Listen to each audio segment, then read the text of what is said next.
it and I'll grind it. I like to unclap it so I can pull it out of the joint, so I'm not trying to grind with all these in the way.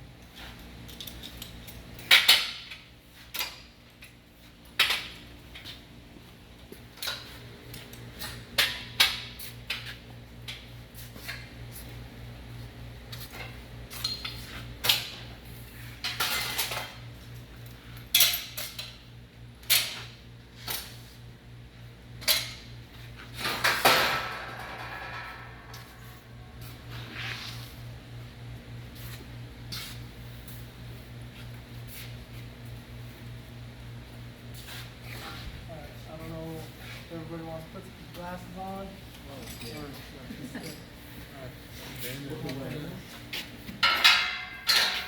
Watch at your own risk.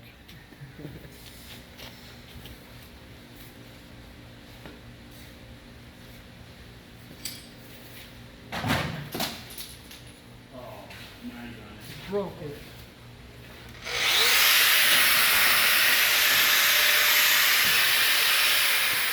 So when I'm grinding these, I try to grind with the weld. So if the weld's going this way, I'll try to grind it with the weld. So it's kind of hard with the base plate.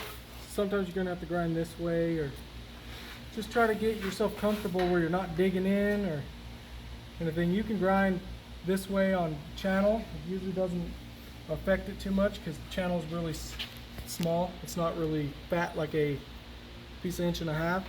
So sometimes you could get away with doing it this way. Just try to, it's ideal to go with the weld. But sometimes if you have a base plate, it gets in your way. So try to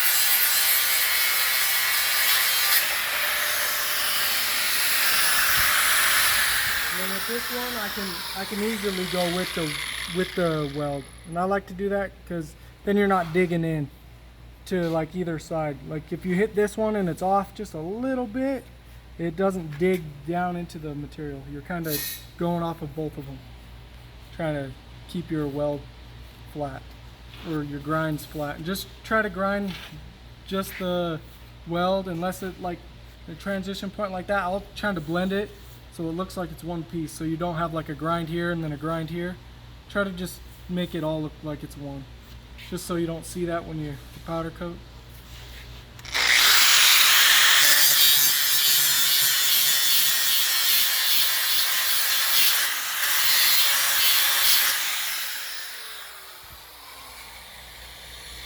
And I usually run my hand over it to make sure it feels like I didn't dig in. Kind of, I don't know, it's just a habit of mine.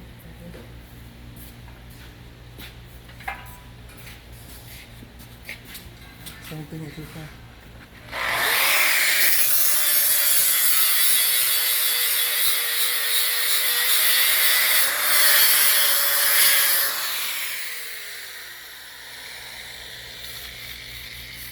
That's all you're doing, taking the weld off. That's it. Yep.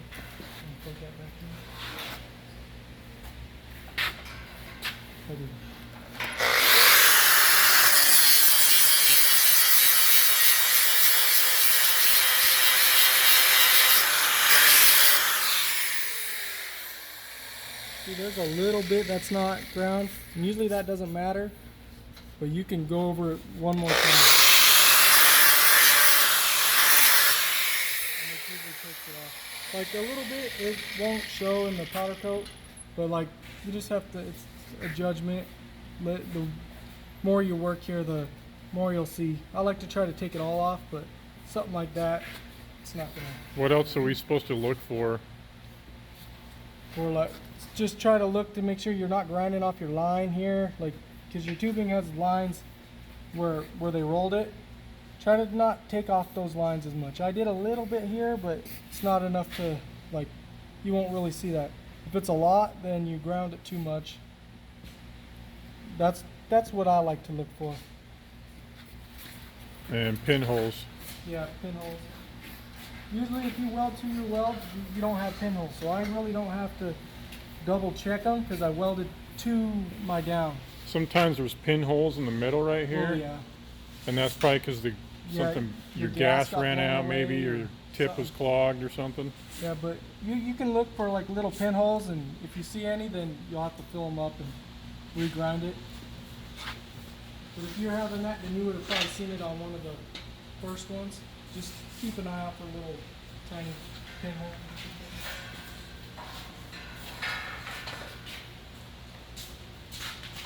Now I'll flip it. The way I like to do it is I'll tip it all the way up. Right over. And I'll pull it back down.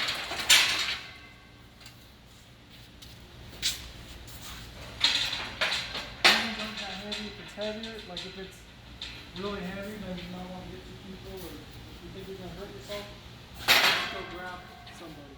It usually doesn't take any more time than that. But these ones are pretty light, so.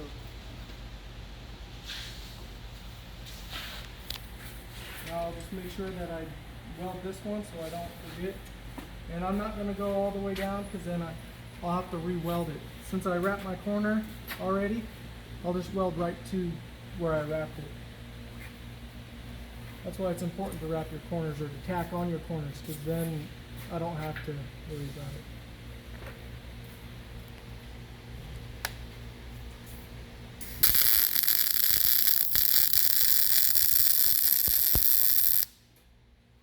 Then just double check, make sure you got that corner.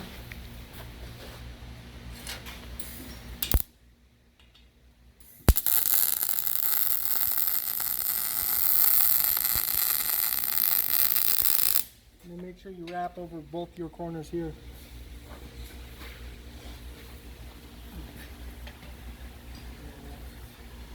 I'll start and I'll do my across because I want to weld to my down. Since I haven't had it down here, I'll weld to my down. So you could either weld from this side. I kind of like to weld this way just because I feel like welding with my left hand's a little better. So I'll take it and I'll weld my side.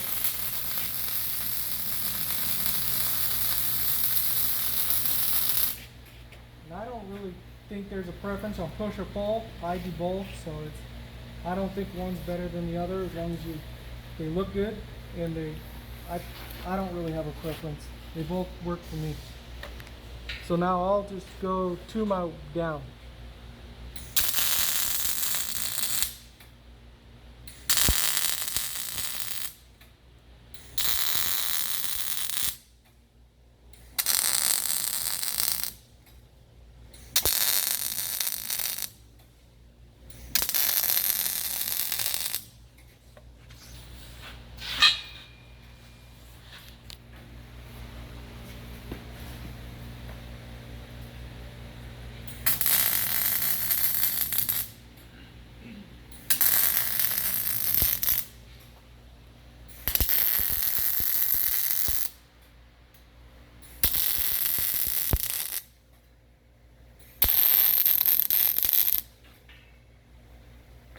Make sure I welded all of it. Since I didn't wrap my corner on this one, I look, and I'll weld to that and then kind of come down and wrap my corner.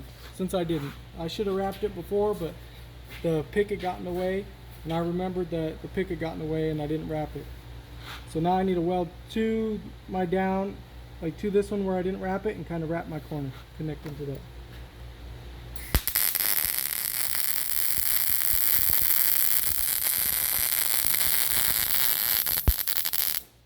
And then kind of look at it, make sure I wrap my corner.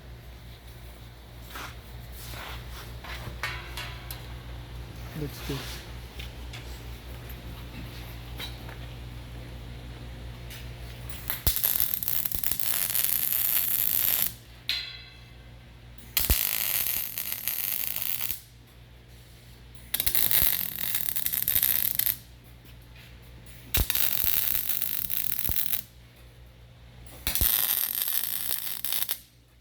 your weld is not acting right, check your wick, and that's usually what the problem is. Like it was sputtering a little bit. Try to keep your whip as straight as possible, or like a little curve and not kind of wrap around like that. Try to keep it like a nice loose curve. It'll help.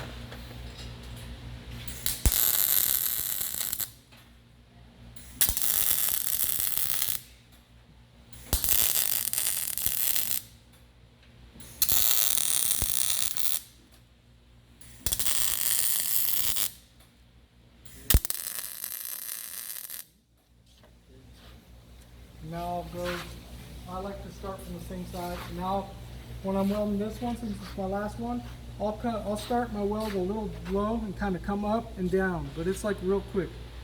Like I'll bring my weld up so I connect to the top of this one, and then when I weld my down, I know I'm already connecting to the bottom one.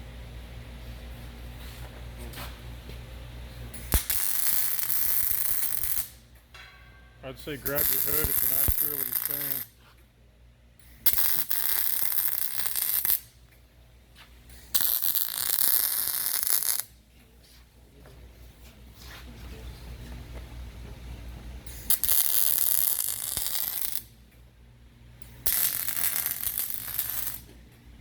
Yeah, it's very important to come up so you can get that corner that you come into. If you don't do it, then you'll leave a little pinhole there.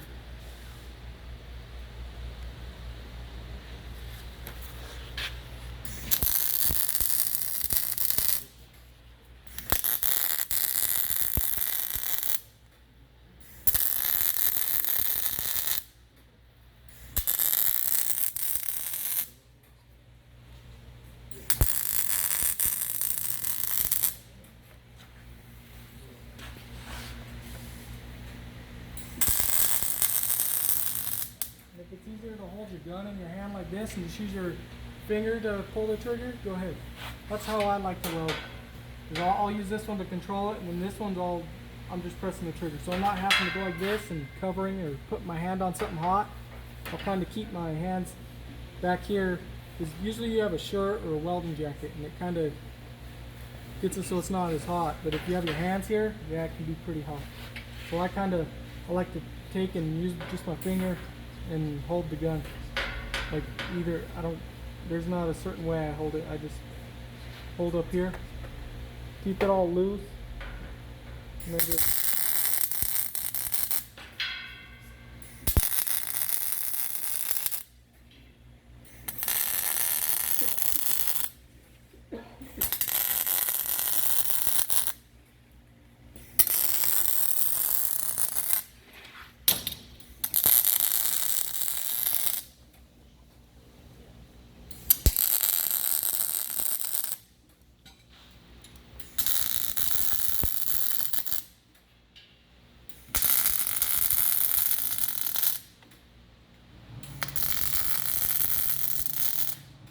the reason I like to hold it like this is because then it's not hot.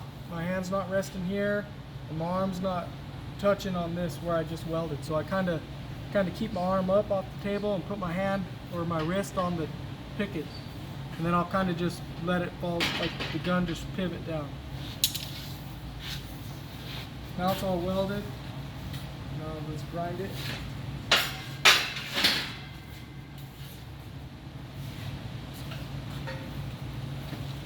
Same way as before.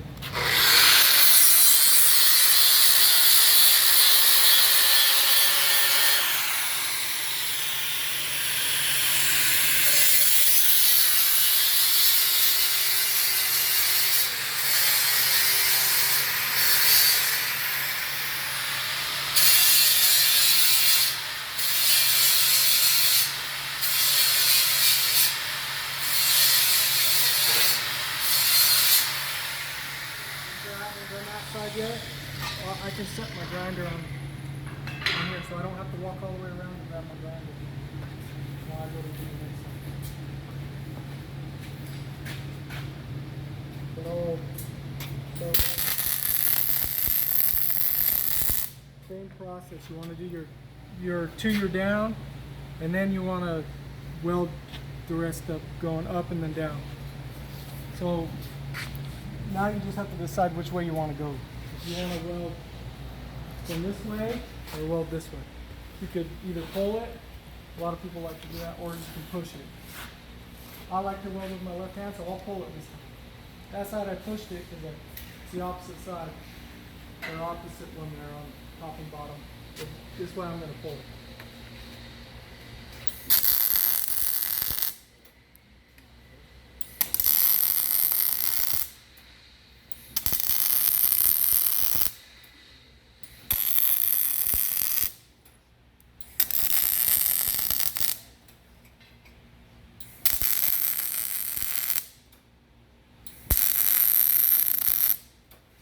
Another thing is you'll need to notice when you're welding your first one, if this is backwards from what you like, weld your top on the opposite side when you first start welding your pickets, because then this side will be on the right side of what you like. And it will help you make these ones look better, because those people aren't going to see. So if those are a little bad because you had to push it and you like to pull, then do those ones a little bad because they're up on top. No one's going to see it. But make these ones look good.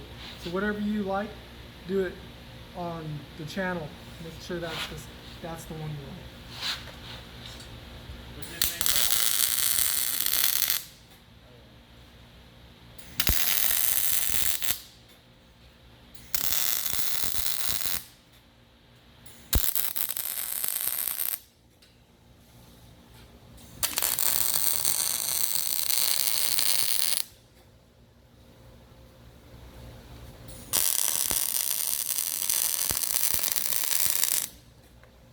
And even if you wrapped your corner when you came down, it's a good habit just to wrap it again, just so you know that there's not going to be no pinholes.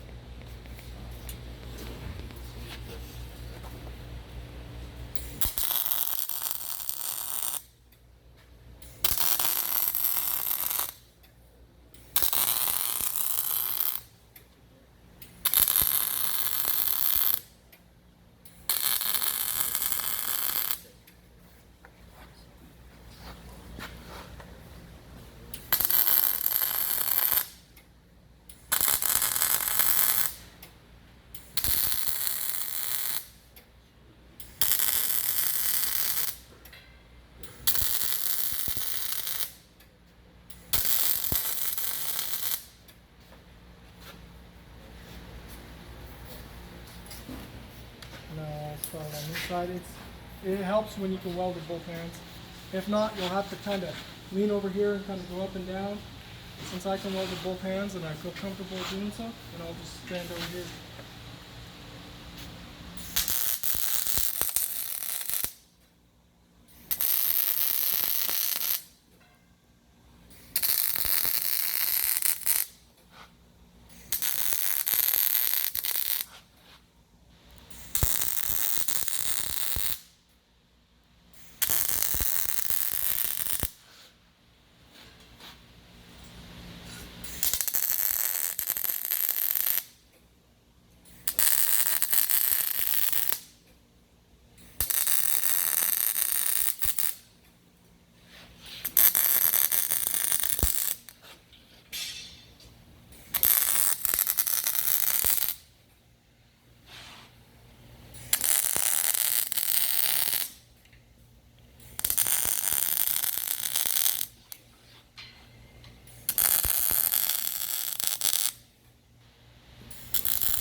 You know, when I lifted up my hood, since I moved and I stopped welding, I lifted up my hood to make sure that I didn't miss one.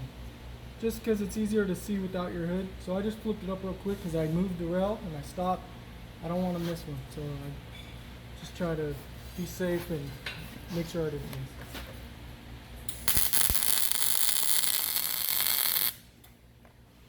Now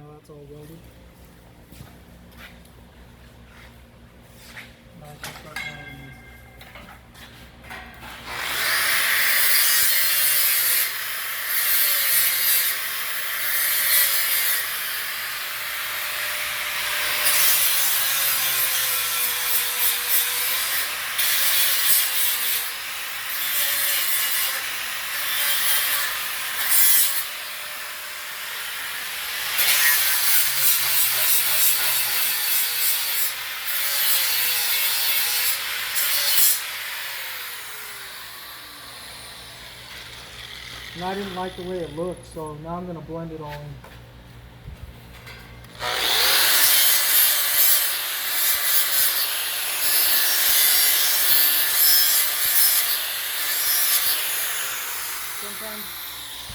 Sometimes your channel don't look so good because they're usually never perfect 90s.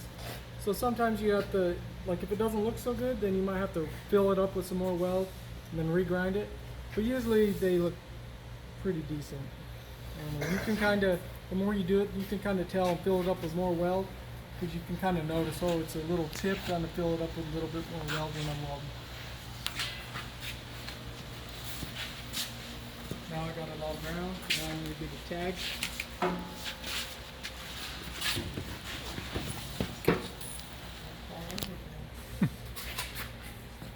Make sure SE2.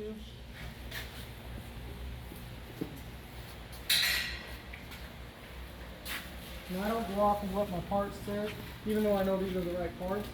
If I'm using different parts, like if the channel and the top are the same size, I tend to, like if I have them all and I'm going to do them all, I'll tend to mix and match, because I know all I need to do is write the number. As long as I know that I'm doing all the parts and they're not going to get mixed up with someone else. Or I talk to somebody else and let them know that as long as they're the same size, just mark them off. It's safer just to mark what your part is. If I know they're the same, I'll mark it whatever the print says.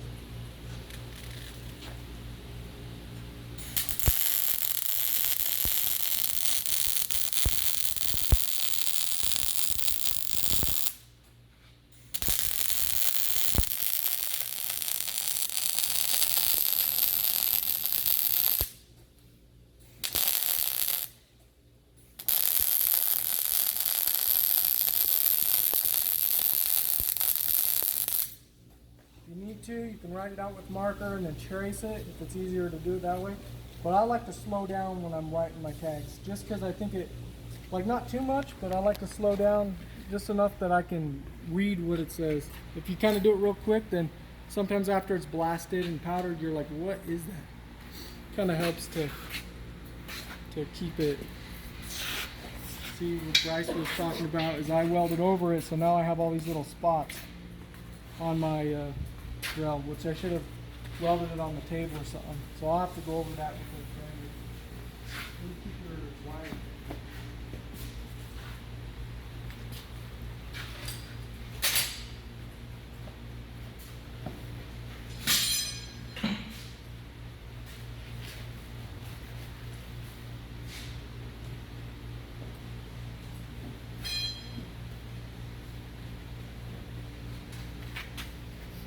So this is another thing too that can be a problem, especially for field guys, is these burrs. They really do need to be, you know, just hit it with a grinder and take them burrs off. I mean, it could be you, it could be anybody slice their hand open on those. So when we're grinding these, we'll start getting in the habit of kind of taking off all the burrs. Powder doesn't stick to sharp edges either. So it's just another rust area.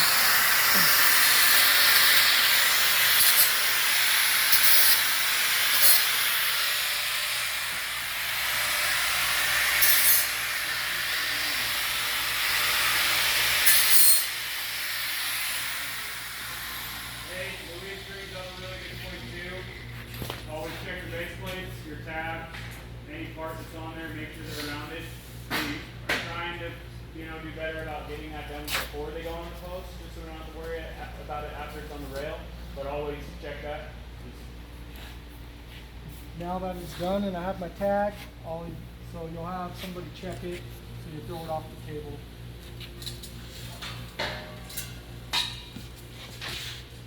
If you need two people to do so, then we'll grab one. That was pretty easy. Now I'd have somebody come check it, come look at my welds. Make sure. And when I was welding and as I was grinding, I was kind of looking, as I was walking to my next spot, I kind of looked to make sure that I didn't have no pinholes. But if you weld it the way I just showed you, the chances of you having a pinhole are like really, really slim.